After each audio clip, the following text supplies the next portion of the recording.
یہ اس ملک کی ترقی میں ایک بڑی رکاوٹ ہے۔ شبر زیدی صاحب نے اس کے 2 گھنٹے بعد ایک اور ٹویٹ کیا، پاکستان ایک ریاست ہے اور اس کے آئین کو وقت کے ساتھ تبدیل ہونا چاہیے، یہ برائی نہیں اچھائی ہے۔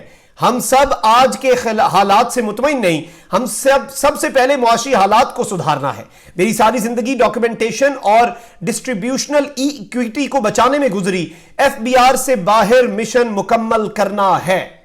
یہ لکھتے ہیں کہ آئین جو ہے، آگے تو انہوں نے ٹیکنیکل باتیں کی اور اپنے شعبے کے حوالے سے اب یہ جو بات کر رہے ہیں کہ پاکستان ایک ریاست ہے، ہر چیز ایوالو کرتی ہے۔ آج سے 10 سال پہلے تک آن لائن نظام نہیں ہوتا تھا، آج سے 10 سال پہلے تک آن لائن ٹکٹوں کی بکنگ نہیں ہوتی تھی، آن لائن خریداری نہیں ہوتی تھی، آن لائن گاڑیاں بک نہیں ہوتی تھی، آن لائن ٹرین کی ٹکٹیں بک نہیں ہوتی، اب ہوتی ہیں۔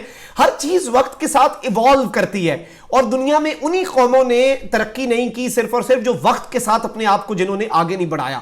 پاکستان ایک ریاست ہے اور اس کے آئین کو وقت کے ساتھ تبدیل ہونا ہے، اور یہ کوئی بری بات نہیں ہے کہ بڑا کوئی ظلم ہو جائے گا، ایک نئی چیز سامنے آئے گی، ایک نیا نظام سامنے آئے گا۔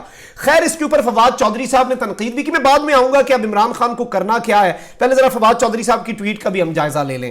ان کی ٹویٹ کو شیئر کیا انہوں نے شبر زیدی صاحب کی، اور ساتھ لکھتے ہیں، معذرت کے ساتھ آپ وہ کام بھی نہیں کر سکے جو آپ کو آتا تھا، آئین اور عمرانی معاہدے کا آپ کو الف بے بھی نہیں پتا، ایسی ڈرامہ تجویز دینے سے بہتر ہے ٹیکس کے نظام پر کام کریں جو آپ کو آتا ہے۔ تو اس ساری صورتحال کے میرے انہوں نے بڑی تنقید کی، انہوں نے کہا کہ عمرانی معاہدہ بھی چھوڑیں اور آپ آئین کو بھی چھوڑیں، یہ آپ کا کام نہیں ہے۔ خیر، ان کا اس کے اوپر کامنٹ کرنا بنتا نہیں تھا، انہوں نے اپنی رائے کا اظہار کیا، اور انہوں نے اس گھسے پٹے اور گندے نظام اور اس پارلیمانی نظام جو کہ کرپٹ ہو چکا ہے، دیکھیں نظام ٹھیک ہوتا ہے لیکن اسے شکنجے میں لیا ہوتا ہے۔ عمران خان اس وقت ایک محکمہ بھی اس نظام کے اندر رہ کر ٹھیک نہیں کر سکتا۔ یہ عمرانی معاہدہ کیا ہے؟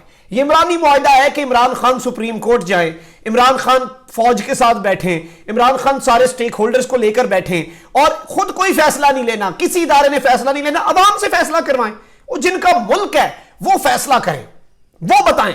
کیونکہ دیکھیں خان صاحب کی اپنی ٹیم والوں کو مرچیں لگ گئی ہیں، تو اس ساری صورتحال کے اندر خان صاحب کی اپنی ٹیم اگر اس کے اوپر ساتھ نہیں دے رہی تو باقی لوگ کیوں دیں گے؟ کیوں کوئی ایم این اے ووٹ کرے گا کہ یہ نظام کے اندر سے اس کی امپورٹنس کم کر دی جائے؟ پارلیمنٹ سے تو ہم کچھ بھی ایکسپیکٹ نہیں کر سکتے نا، ہم تو اس پارلیمنٹ کے نظام سے تنگ آئے ہوئے ہیں۔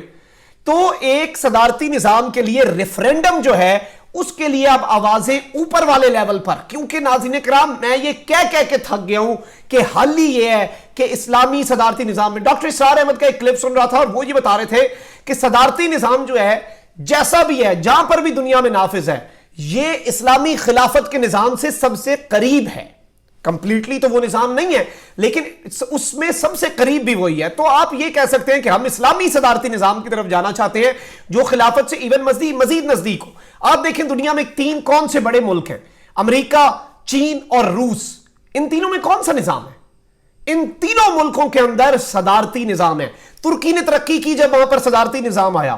جہاں جہاں صدارتی نظام ہے، ایک مرد مومن مرد حق کے آنے کی بات ہے، اور یہ میں مرد مومن مرد حق تنزن نہیں کہہ رہا، جو ضیاء صاحب کے لیے جو اصل حقیقی معنوں میں جو ایک باقاعدہ طور پر آہنی کردار اور اچھے کردار والا شخص ہے، وہ اگر آ جاتا ہے وہ نظام ٹھیک کر سکتا ہے، بشرطیہ کہ سسٹم ٹھیک ہو، سسٹم کے مسائل ہیں۔ اور اب یہ آوازیں آنا شروع ہوگی۔ میری عمران خان صاحب سے درخواست ہے کہ اب وہ چونکہ آئسولیشن میں ہیں، سب سے پہلے تو اپنی صحت کا بہت زیادہ خیال رکھیں، دس نیشن نیڈز ہم، اور جتنا خیال رکھ سکتے ہیں رکھیں، اور قوم کی دعائیں ان کے ساتھ ہیں، اور پوری قوم ان کے لیے دعا گو بھی ہے، سربسجود بھی ہے۔ انشاءاللہ وہ اس پریشانی فائٹر آدمی ہیں، اس بیماری کو بھی شکست ضرور دیں گے انشاءاللہ۔ لیکن اس کے دوران this is the time to think، this is his time۔ یہ 14-15 دن وہ سوچیں اس کے اوپر، اسے اپنے ذہن پہ سوار کریں خان صاحب کہ یہ ملک جو ہے اس کے اندر آپ نیا نظام لائیں، سپریم کورٹ سے رجوع کریں، فوج کو لے کے بیٹھیں، سب بیٹھ کر ایک نیا سوشل کانٹریکٹ لائیں، ایک نیا عمرانی معاہدہ آئے اس ملک کے اندر۔ عوام سے پوچھیں ریفرینڈم ہونا ہے کہ نہیں۔ عوام نہیں کہتی تو پھر ٹھیک ہے جی، جو عوام کو چاہیے وہ ہوگا، لیکن عوام سے پوچھے تو صحیح۔ ایک ریفرینڈم کی ضرورت ہے اس وقت ملک کو، اور اس کی آواز شبر زیدی جو ہے وہ باقاعدہ طور پر لگا چکے ہیں۔ چینل کو آپ نے ضرور سبسکرائب کرنا ہے، اس ویڈیو کو آپ نے لازمی شیئر کرنا ہے تاکہ یہ بات زیادہ سے زیادہ لوگوں تک پہنچ سکے۔ اپنی رائے کا اظہار کامنٹ میں کریں کہ کیا آپ شبر زیدی صاحب کی بات سے اتفاق کرتے ہیں، یا پھر جو فواد چودھری صاحب کہہ رہے ہیں کہ سب کو اپنے کام سے کام رکھنا چاہیے اور یہی کرنا چاہیے۔ آئی ڈو ریسپیکٹ ہم، بڑا اچھا کام کر رہے ہیں اپنی فیلڈ کے اندر، اپنی سائنس اینڈ ٹیکنالوجی کا جہاں تک تعلق ہے، لیکن اس بات کے اوپر میں ذاتی طور پہ شبر زیدی صاحب کے ساتھ میں تو اتفاق کرتا ہوں. آپ نے کامنٹ میں بتانا ہے کہ آپ کو کیا لگتا ہے. اپنا بہت خیال رکھیے گا, اپنے ارد گرد لوگوں کا بھی اور اس ملک پاکستان کا بھی. اللہ تعالیٰ پاکستان کو سلامت رکھے, اللہ تعالیٰ پاکستان کو تا قیامت رکھے. اللہ نگہبان. پاکستان زندہ باد.